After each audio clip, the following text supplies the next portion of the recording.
St James's Cemetery. St James's Cemetery has totally nothing to do with the cathedral. It was obviously long before the cathedral was. It opened in 1829, but it had originally been a quarry. Much of the fine yellow sandstone buildings that you'll see in Liverpool were quarried, the stone was quarried from here and then used to build some of our fine buildings. This is a it's a sandstone ridge that runs across north to south in Liverpool. There was other quarries over on Brownlow Hill, which is where the sandstone from the town hall came from, and the most famous railways. But by the mid-1820s, the quality stone was exhausted, so they had to find another use for this hole in the ground. So they decided to make it into a private cemetery for the great and the good of Liverpool. You only really got buried here if you were very wealthy, or if some philanthropic benefactor decided to buy a plot that a poor person could be buried in. It was very much developed as a graveyard for the wealthy. And so many important Liverpool notables are buried here. Probably the most prominent or the most notable one that you can actually see is William Huskisson. William Huskisson had the honour of being the first man to be killed by a train, a locomotive, when he was killed on September the 15th, 1830 at the opening of the Liverpool and Manchester Railway. Now, if any of you are from Liverpool, you may remember in 1981 we had some riots, and one of the legacies of the riot was that his statue was pulled down from a plinth that was on Prince's Avenue. The statue that was pulled down from there, beautiful bronze statue by John Gibson, probably the most notable of the 19th century British sculptors, had been moved there, from here via the Customs House, which was bombed during the war, and then out to Prince's Avenue. Now at the time it was said they pulled it down because they thought this man was a slave trader. He was not a slave trader, he was MP for Liverpool, and he actually voted for abolition in 1807. But those people who criticise the rioters for pulling them down don't realise that although he may well have been an abolitionist in terms of wanting to vote to see the end of the slave trade, he did not support the ending of slavery.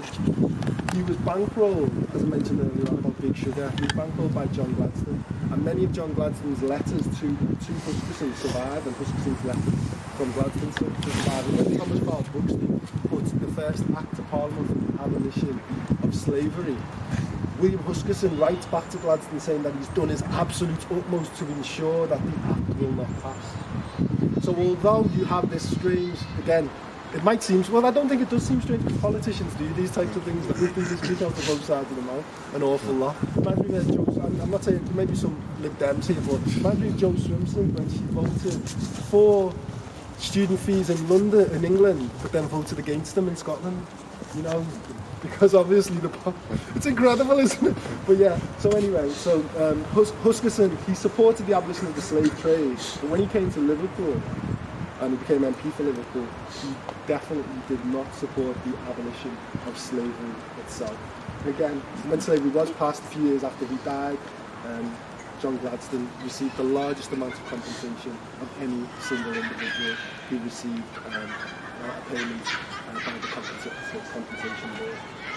Some of the Labour MPs who were like, you know, their landlords, loads of them, are making loads of money off properties in London. That's and the gentrification. That's politics for you, isn't it? So here we go, and we're going to show you the grave of them.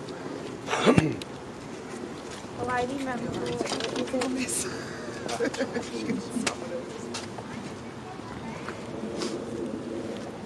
So here's the railway. The railway connection continues. So he's killed by the railway, and this is the man lying next to him, who was the first chairman of the railway in 1824. So when they first mooted the building, the creation of the Liverpool and Manchester, it was Charles Laurence who was the founder chairman in 1824. And as you will see, it does mention where the family had connections. So George Hall Lawrence was the son of Charles Lawrence, and here they owned a plantation called Fairfield in the island of Jamaica, and they also owned Mossley Hill. Does anyone know heard of Carnatic Hall? Okay, well Carnatic Hall, that became a colloquial name for it. The estate was called Mossley Hill. So Carnatic Hall was the Mossley Hill estate as you know it today. Carnatic Hall was named after, it got this name because the man who owned it before the Lawrences, a man called Peter Baker, he was a privateer. So does everyone know what privateering is? Yeah. Privateering was legalised piracy.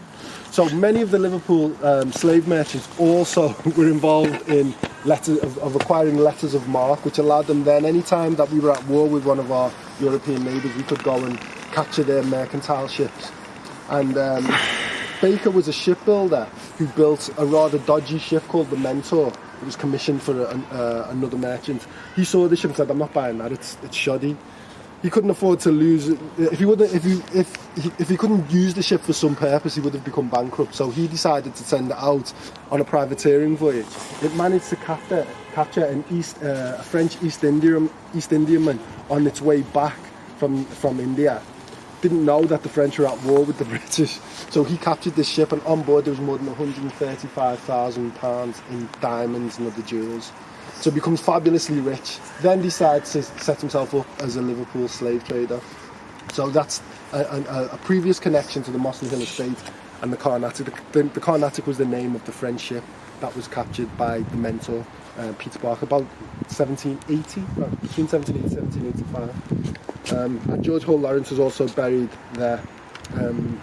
Many of the plantation owners, if you look on these graves in and around this area particularly, you'll see references to the Caribbean, which is usually a good indicator that these were individuals who had some type of involvement in the slave economy, usually plantation owners. And an awful lot of Liverpool plantation owners in the Caribbean set themselves up here in Liverpool.